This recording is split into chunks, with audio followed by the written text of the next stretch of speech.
자, 이번 시간에는 조합의 활용을 공부해 볼 건데, 선생님이 두 개의 강의를 준비했는데, 두 번째 타임에는 도형에 대한 설명을 해줄 거고, 이번에는 도형을 제외한 나머지의 활용에 대해서 한번 얘기를 해볼 거야. 자, 첫 번째는 선생님이 이제 문제의 유형을 배열하기라고 정했는데, 자, 첫 번째는 뭐냐면 이런 유형인 거죠. 남자가 5명이고, 그 다음에 여자가 6명. 자, 이 중에서 남자 3명을 뽑고 그 다음에 여자 2명을 뽑아서, 자, 그럼 5명을 뽑은 거잖아. 이 5명을 일렬로 배열하는 그런 방법을 조합을 이용해서 한번 계산을 해볼 거거든. 자, 그러면 이제 문제에서 시킨 대로 먼저 뽑기부터 해볼 거거든. 남자 5명 중에서 3명을 뽑아야 되니까 뽑기만 하는 거잖아. 배열까지는 아직 하는 게 아니니까 조합을 사용해야겠죠. 그래서 5C3 해서 3명을 뽑고, 그 다음에 곱하기 여자 6명 중에서 2명 뽑아야 되니까 6C1을 하고, 현재 그러면 남자 3명, 여자 2명이 뽑혀져 있는 상태죠. 그럼 5명을 이제 일렬로 배열을 해야 되니까 여기다 곱하기 5패 이런 식으로 문제에서 주어진 조건대로 뽑은 다음에 배열을 하는 게 첫 번째 유형이고, 두 번째는 뭐냐면 순서가 정해져 있는 걸 나열하는 방법인 거야. 그러니까 만약에 A, B, C, D, E 5명이 일렬로 줄을 쓸 건데, 문제에서 뭐라고 했냐면 A가 반드시 C보다 왼쪽에 있게끔 배열되는 경우의 수를 구하래. 즉 A하고 C는 순서가 정해져 있는 거죠.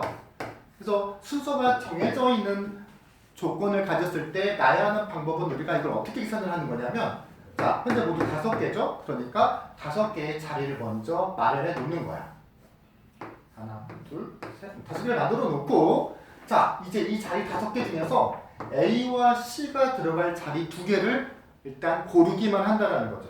자, 그래서 5개 중에서 2개를 고르면, 자, 만약에 이 5개 2개를 선생님이 여기랑 여기를 골랐다 생각을 해봐.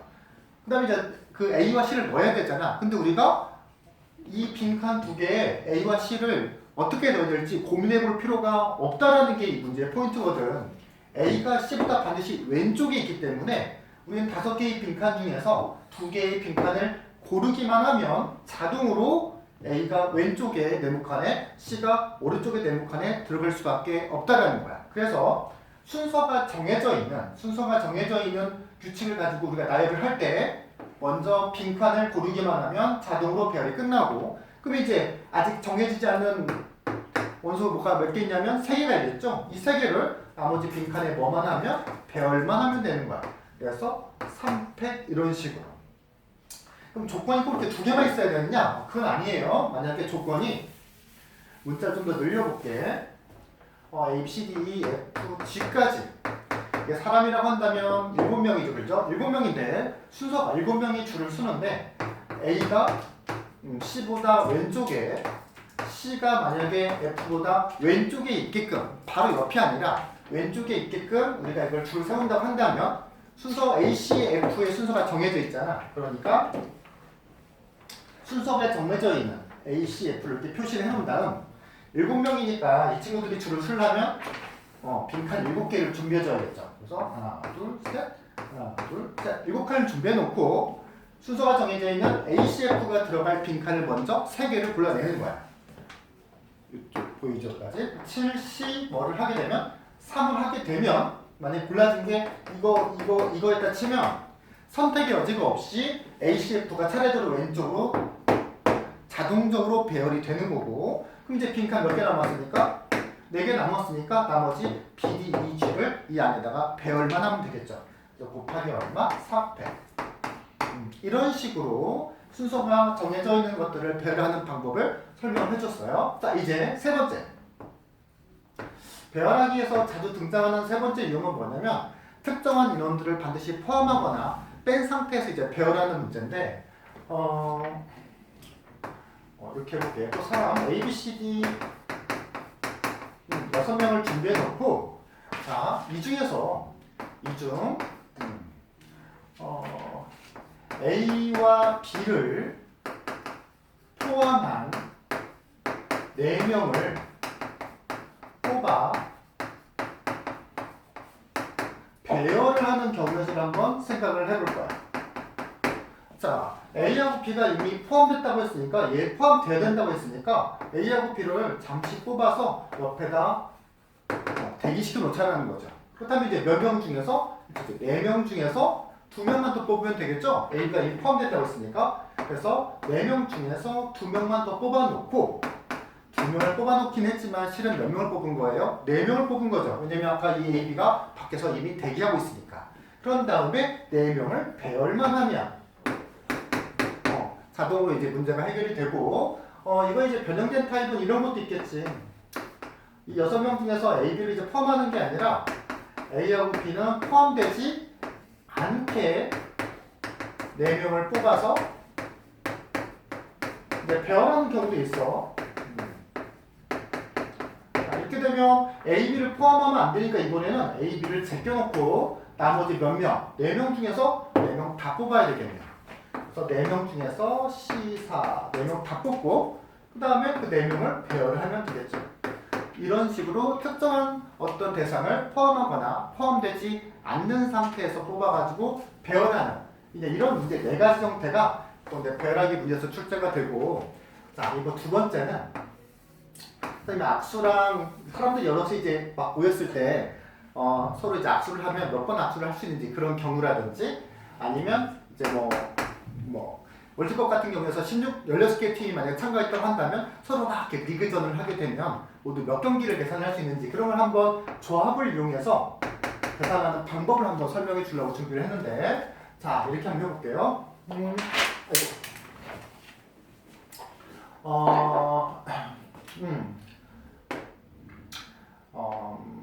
학생이 모두 20명의 사람이 있다고 생각하고요. 20명이 서로 악수를 할 거야. 악수를 하면 모두 몇 번을 할 수 있는지를 한번 계산해 보면, 실은 악수라는 거는 두 사람이 악수를 하는 거잖아. 그러니까 우리는 뭐만 하면 되는 거냐면 20명 중에서 악수를 할 사람 2명을 이제 뽑기만 하면 되는 거거든. 근데 만약에 A라는 사람과 B라는 사람이 뽑혔는데 여기에 A가 들어가고 여기에 B가 들어가나? 여기에 B가 들어가고 여기에 A가 들어가나? 똑같은 악수하는 거잖아. 악수하는 대상이 바뀌는 건 아니죠. 그래서 20명 중에서 악수할 사람 2명 뽑는 경우의 수는 수열이 아니라 조합이라는 거야. 즉 뽑아서 배열할 필요까지는 없더라. 배열하는 방법이 한 가지라고 생각을 해도 좋고요. 그래서 20명 중에서 악수할 사람 몇 명 뽑는 2명 뽑는 경우의 수랑 똑같다라는 거야. 자, 이게 악수와 리그전을 하나로 묶은 이유는 우리가 이제 스포츠 경기할 때 리그전 할 때 한 팀씩 다 경기를 해보는 것도 실은 악수하는 거와 똑같거든. 자, 어떤 대회에 16개의 팀이 참가를 했어. 근데 모두 다 각 팀들이랑 한 번씩 다 경기를 해볼 거야. 그럼 모두 경기를 몇 번 하는 거냐면 경기도 역시 몇 팀이 하는 거다? 경기라는 것이 2팀이 하는 거다. 그럼 우리는 16개 팀 중에서 여기 경기를 할 2팀을 모아기만 하면 된다? 고르기만 하면 그게 리그전의 총 경기 수와 똑같게 되겠죠. 그래서 여기서 A팀, B팀 고르나 B팀, A팀 여자 듣나 결국 같은 경기의 수인 거니까 순서는 중요하지 않더라. 즉 배열이 필요하지 않더라. 우리는 뭐만 하면 된다? 뽑기만 하면 된다라는 거야. 그래서 16개 팀 중에서 C 2개만 고르기만 하면 모든 경기의 수가 나오게 되겠네. 자, 이해됐죠? 자, 이제 마지막 세 번째. 자, 함수의 개수를 한번 우리가 조합을 이용해서 계산을 한번 보여줄 텐데, 이렇게 해볼게요. 정의역과 선의 공역을 벤 다이어그램으로 그림으로 한번 표시를 해볼 거야. 자, 정의역에 1, 2, 3, 4, 4개의 원소가 있고요. 이쪽에 공역에 좀 더 많이 6까지 한번 해보자. 자, 이렇게 x에서 y로 가는 함수 f가 있는데, 자, 첫 번째는 어떤 함수의 개수를 구할 거냐면 1대1 함수의 개수를 한번 키워볼 거예요.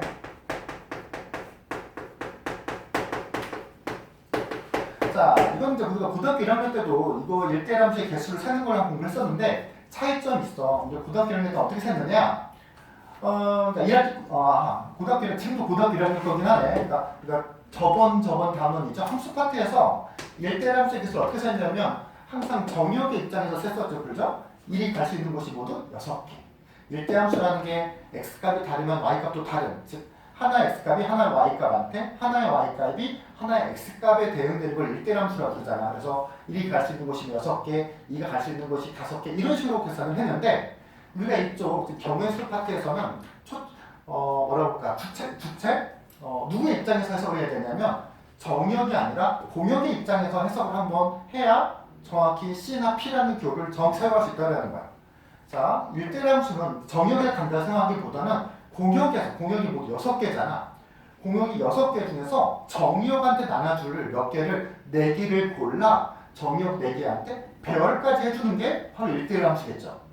즉 공역 몇 개 중에서 6개 중에서 몇 개를 골라 4개를 골라 그 다음에 곱하기 그 뽑힌 4개 만약에 1, 2, 4, 5가 뽑혔다고 한다면 1, 2, 4, 5를 1, 2, 3, 4한테 이렇게 배열을 해주는 방법 곱하기 얼마? 4패 이렇게 써도 되고 아니면 우리가 저 앞에 순열 배웠던 것처럼 뭘 뽑은 다음에 나열해 그냥 한 방에 뽑아서 나열하는 그런 식 표현이 있었죠. 그게 순열이잖아. 그래서 1대1 함수의 개수는 6개 중에서 4개를 골라 나열까지 끝난다 해서 6P4라고 쓸 수도 있고 자 근데 이제 우리가 지금 조합 파트 공부하다 보니까 쌤이 이 함수 개수를 준비한 이유는 이 두 번째 때는 그래. 뭐의 함수의 개수를 세볼 거냐면 이번에는 증가함수의 개수를 한번 세볼 거야. 증가함수라는 건 뭐냐면 x값이 커지면 커질수록 y값도 커지는 그런 함수를 증가함수라고 한다는 거지. 만약에 1이 3한테 갔으면 최소한 2는 뭐보다 3보다 큰 쪽으로 배치가 되는 그런 함수를 증가함수라고 해. 즉 증가함수 몇 개 만들 수 있는지를 고민해 볼 건데 아까 전에 말했지만 이 순열이나 조합을 정확하게 이용해서 함수 개수를 셀 때는 정역의 입장이 아니라 늘 공역의 입장에서 생각을 해줘야 된다는 거야. 공역에서 골라서 정역한테 나눠준다는 생각으로. 자, 똑같이 일단은 정역의 원소가 4개이기 때문에 공역에서도 4개를 고르는데 일단 한번 4개를 골라보자고. 만약 선생님이 1, 3, 4, 5를 골랐다고 하면 이제 이 고른 거를 정역한테 나눠줘야겠죠? 1, 3, 4한테. 근데 증가함수가 되기 위해서는 선택의 여지가 없어. x값이 커질수록 y값이 커져야 되기 때문에 당연히 가장 작은 정역 원소 1은 1한테 배정이 되고요. 2는 3한테, 3은 4한테, 4는 5한테 가야 된다는 거야. 순서가 정해져 있다는 거지. 내가 만약에 4개를 고르는데 다르게 골랐다. 뭐 2, 4, 5, 6 골랐다. 그래도 역시 정역한테 나눠줄 수 있는 방법은 한 가지로 정해져 있죠. 1은 누구한테? 2한테, 2는 4, 3은 5, 4는 누가 이런 식으로. 즉 1대1 함수의 개수를 셀 때는 하나씩만 매칭이 되는 함수인 1대1 함수의 개수를 셀 때는 공역에서 고른 다음에 정역한테 배열까지 해줘야 되는데 증가함수, 즉 x값이 커질 때 y값도 커지는 그런 함수의 개수를 구할 때는 공역 중에서 우리는 뭐 하기만 하면 된다? 정의한테 나눠줄 4개의 원소를 고르기만 하면 자동으로 분배가 된다는 거죠.